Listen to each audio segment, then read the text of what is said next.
O sol poente tingia as ruas de São Luís de Dourado quando Daniel pisou no palco do teatro, sob aplausos estrondosos. Era mais um show, mais uma noite de glória. Mas algo naquela cidade lhe dizia que desta vez seria diferente. Enquanto afinava seu violão, um eco distante chamou sua atenção. Não vinha do público, nem dos músicos ao seu lado. Era uma melodia rouca, desafinada, mas cheia de alma, vinda de algum lugar além daquelas paredes. 2 dias depois, preso no trânsito caótico da Avenida dos Holandeses, ele descobriu de onde vinha aquela música. Entre carros buzinando e vendedores ambulantes, 2 meninos, um mais alto, com jeito de líder, o outro pequeno, de olhos arregalados, dividiam um violão surrado. As cordas estavam gastas, as vozes, frágeis. Mas havia algo naquela canção que fez Daniel esquecer o evento beneficente que o trouxera à cidade. Pedro, 8 anos, e Lucas, 7, não estavam ali por diversão. Cada nota que cantavam era um pedido de socorro disfarçado de música. E, sem saber, Daniel já não era apenas um cantor consagrado. Era o único que podia ouvi-los. O evento beneficente era a razão pela qual Daniel havia voltado a São Luís depois de anos. O projeto, que apoiava jovens talentos da música, era pessoal para ele, uma forma de retribuir tudo o que a arte lhe dera. Enquanto ajustava o microfone no camarim, revisava mentalmente os setlists, preocupado em deixar tudo perfeito. Ainda assim, algo o inquietava. Aquela melodia que ouvirá no trânsito não saía de sua cabeça, como um fio de voz insistente que não podia ignorar. No hotel, antes do ensaio final, ele folheava o programa do evento, distraído. Crianças de escolas públicas, oficinas de música, promessa de bolsas de estudo, tudo muito bonito no papel. Mas e aqueles 2 meninos na rua? Eles sequer estariam ali, na plateia, ou estariam presos em outro semáforo, cantando por trocados. A imagem do violão surrado e do olhar assustado do mais novo, Lucas, martelava em seus pensamentos. Daniel sabia como era a vida de artista, as dificuldades, as portas fechadas, a sorte que precisava ser forjada à força de talento e teimosia. Mas aqueles garotos não estavam nem mesmo no começo da jornada. Estavam presos em algo pior. E, por mais que tentasse se concentrar nos acordes e nos arranjos, uma pergunta ecoava em sua mente. O que aconteceria com ele se ninguém parasse para ajudar? Você não vai acreditar no que acontece depois. Antes de continuarmos essa história que vai te deixar sem palavras, eu preciso da sua ajuda. Curte agora se você também sentiu o calafrio quando Daniel ouviu os meninos no semáforo. Comenta, o que você faria no lugar do Daniel? Dá um palpite aí, nos comentários. Se inscreve porque o que vai acontecer vai te deixar de coração partido. E você não pode perder. Cada like, cada comentário, cada inscrição ajuda essa história a alcançar mais pessoas que amam dramas reais cheios de emoção. Vamos juntos nessa. Não esquece de ativar o sininho para ser avisado quando a cena mais intensa for ao ar. Continua assistindo para descobrir o segredo triste por trás da música desses meninos. O trânsito parou novamente, no mesmo semáforo, como se o destino insistisse em colocá-lo naquele lugar. Dessa vez, Daniel abaixou o vidro do carro, determinado a entender de onde vinha aquela música que não saía de sua cabeça. Foi então que os viu de perto. Pedro, com os dedos ágeis deslizando pelas cordas do violão, e Lucas, com os olhos fechados, cantando com uma voz que desafiava a fragilidade de seus 7 anos. A melodia era simples, mas havia uma dor por trás dela, algo que não combinava com a inocência daqueles rostos infantis. Sem pensar, Daniel saiu do carro e se aproximou. Os meninos interromperam a música, desconfiados, como se estivessem acostumados a adultos os afastando dali. Quem ensinou vocês a tocar assim? Ele perguntou, tentando disfarçar a comoção. Pedro encarou, hesitante, antes de responder. A gente aprende sozinho, mas é o meu pai que manda a gente vir para cá. A resposta veio carregada de uma resignação que nenhuma criança deveria conhecer. Naquele momento, Daniel percebeu que aquela não era apenas uma apresentação de rua. Era um pedido de ajuda silencioso. E ele, que sempre usou a música para emocionar plateias, agora sentia que ela o chamava para algo maior. Daniel agachou-se para ficar na altura dos meninos, ignorando o olhar apressado dos transeuntes. O violão de Pedro tinha marcas de uso profundas, arranhões no tampo, cordas desgastadas amarradas com nós improvisados. Lucas, encolhido ao lado do irmão, apertava um chapéu de palha cheio de moedas contra o peito, como se temesse que alguém fosse roubá-las. "Vocês gostam de tocar?" Daniel perguntou, mantendo a voz suave. Pedro fez que sim com a cabeça, mas foi Lucas quem murmurou: "A gente gosta, mas dói os dedos." O menino esticou as mãozinhas, revelando calos vermelhos nas pontas dos dedos. Algo naquela imagem fez o estômago de Daniel se revirar. Ele conhecia aquela dor. Lembrava dos seus primeiros anos aprendendo violão, das bolhas que se transformavam em cicatrizes de tanto praticar. Mas aquilo era diferente. Não era a dor do aprendizado, era a dor da sobrevivência. "E seu pai? Ele vem buscar vocês aqui?" Daniel insistiu, tentando entender a dinâmica perversa por trás daquela cena. Pedro olhou para o irmão mais novo antes de responder. "Ele fica no bar ali da esquina. A gente tem que juntar R$ 20 antes do escurecer, senão..." O menino não terminou a frase, mas Lucas puxou a manga da camisa para cobrir um hematoma roxo no braço. O violão de Daniel no camarim do teatro, caríssimo e impecavelmente cuidado, parecia agora um objeto de privilégio obsceno. Ali, naquele asfalto quente de São Luís, a música não era arte, era moeda de troca. E esses meninos estavam pagando um preço que ele, em toda a sua carreira, jamais precisará pagar. Daniel estendeu uma cédula de R$ 50 para os meninos, mas Pedro recuou como se o dinheiro queimasse. "Não podemos aceitar", disse o garoto, com uma voz muito mais velha que seus 8 anos. "Se o pai vir que a gente ganhou dinheiro sem tocar, ele..." Lucas completou a frase puxando o irmão pela camisa, seus olhos escuros dilatados de medo. O cantor olhou para o bar na esquina, onde um homem corpulento conversava com outros frequentadores, lançando olhares intermitentes para os filhos. Havia algo na postura daquele homem, nos ombros tensos, no jeito como batia o copo na mesa, que deixava claro: aquela não era apenas rigidez, era crueldade disfarçada de disciplina. "E se eu conversar com ele?" Daniel propôs, mantendo a voz firme. Os irmãos se entreolharam em pânico. "Não, por favor," Pedro sussurrou, agarrando o braço de Daniel com força inesperada. "Uma vez um senhor tentou ajudar e..."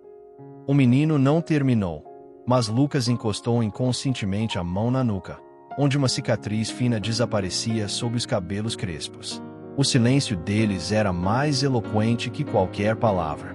Daniel sentiu a raiva subir como maré, mas também uma impotência paralisante. Ele poderia comprar 10 violões novos, pagar aulas, oferecer ajuda, mas como proteger os meninos daquele que deveria ser seu protetor? A música que os unira agora parecia uma corda frágil, prestes a arrebentar. E no meio do turbilhão, uma certeza: se ele cruzasse aquela rua para confrontar o pai, nada seria como antes, nem para os meninos, nem para ele mesmo. O bar exalava cerveja rançosa e suor quando Daniel empurrou a porta. O burburinho cessou quando os frequentadores reconheceram o cantor famoso, mas foi para um homem de costas largas que ele se dirigiu. "Você é o pai do Pedro e do Lucas?" perguntou, mantendo a voz estável. O homem girou no banco, revelando olhos injetados e uma expressão desconfiada. "E se for?" O cheiro de cachaça era denso no ar entre eles. Daniel respirou fundo antes de continuar. "Seus filhos têm um talento raro, mas crianças deveriam estar na escola, não sendo exploradas na rua." O silêncio pesou como uma ameaça. O pai esmagou o cigarro no pires com força excessiva. "Exploração coisa nenhuma.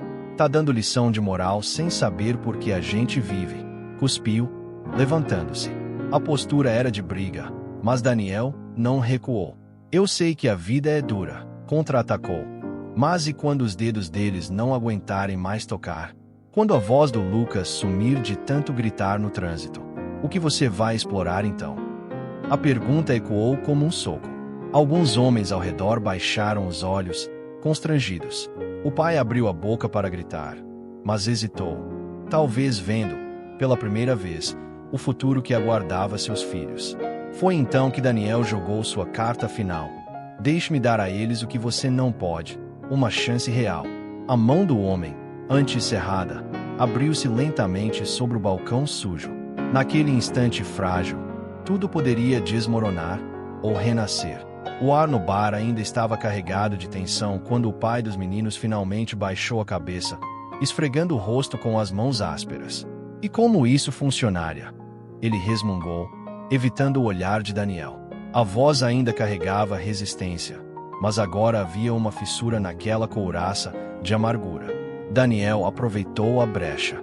Eles terão aulas de música com os melhores professores, um violão novo cada um, e eu garanto ajuda mensal para sua família, mas com duas condições. Os frequentadores do bar, que antes cochichavam, agora escutavam atentos. Primeiro, Pedro e Lucas voltam para a escola imediatamente. Segundo, você nunca mais os obriga a tocar nas ruas. O silêncio que se seguiu foi cortado pelo tilintar de um copo sendo recolhido. O pai olhou para as mãos calejadas, depois para a foto desbotada na carteira. Os meninos pequenos, sorrindo em um tempo que ele mal conseguia lembrar. Quando ergueu os olhos, havia algo diferente neles. E se eles quiserem mesmo tocar? Perguntou, quase um sussurro. Daniel sorriu pela primeira vez. Aí será a escolha deles. E eu garanto que terão palcos dignos, não semáforos. O acordo foi selado com um aperto de mão que começou hesitante e terminou firme. Do lado de fora, Pedro e Lucas observavam a cena pela janela embaçada, sem entender ainda que aquela tarde quente em São Luís marcaria o último dia em que a música foi um fardo, e o primeiro em que se tornaria um sonho possível. 6 meses depois, o pequeno auditório do Centro Histórico de São Luís estava lotado. Entre as cadeiras da primeira fila, o pai, agora com camisa limpa e o rosto menos marcado pela raiva, acompanhava com os punhos cerrados de emoção, não de fúria. No palco, sob os holofotes, Pedro afinava as cordas de seu violão novo, enquanto Lucas ajustava o banquinho para alcançar o microfone. A primeira nota soou clara, sem medo. Dessa vez, não havia chapéu para moedas, nem pressa para terminar antes que o semáforo fechasse. A música que saía deles era diferente, ainda carregada da alma nordestina, mas agora com técnica, com respiração, com espaço para errar e recomeçar. Daniel, assistindo nos bastidores, via como os dedos de Lucas já não sangravam, como os ombros de Pedro não estavam mais tensos. No meio da apresentação, algo inesperado aconteceu. Lucas fez uma pausa, olhou para a plateia e disse, com sua voz ainda infantil, "Essa aqui é pro nosso pai."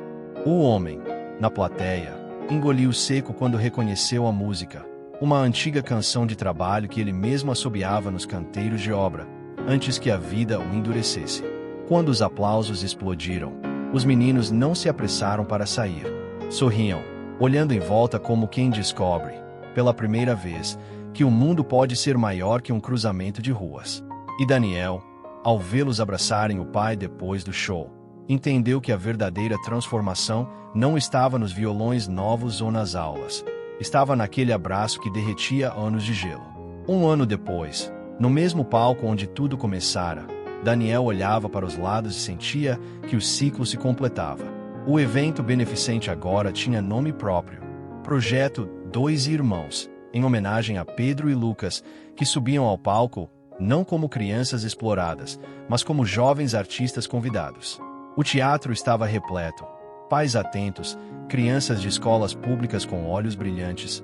Na primeira fila, um homem que já não carregava o peso da vergonha nos ombros, mas sim o orgulho discreto de quem reaprendeu a amar.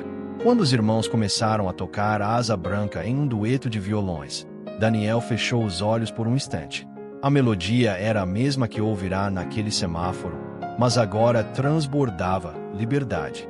Lucas, com seu sorriso desdentado de menino que finalmente podia ser criança, marcava o ritmo com os pés que não alcançavam o chão.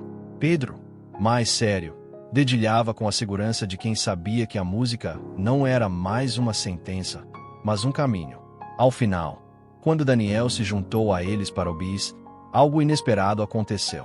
O pai subiu ao palco, constrangido mas determinado, e colocou uma mão sobre o ombro de cada filho. Não disse nada, as palavras sempre foram difíceis para ele, mas aquele gesto simples ecoou mais alto que qualquer discurso.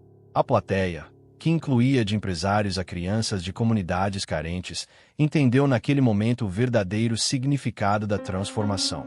Enquanto as cortinas se fechavam, Daniel percebeu que a história nunca foi sobre salvar ninguém.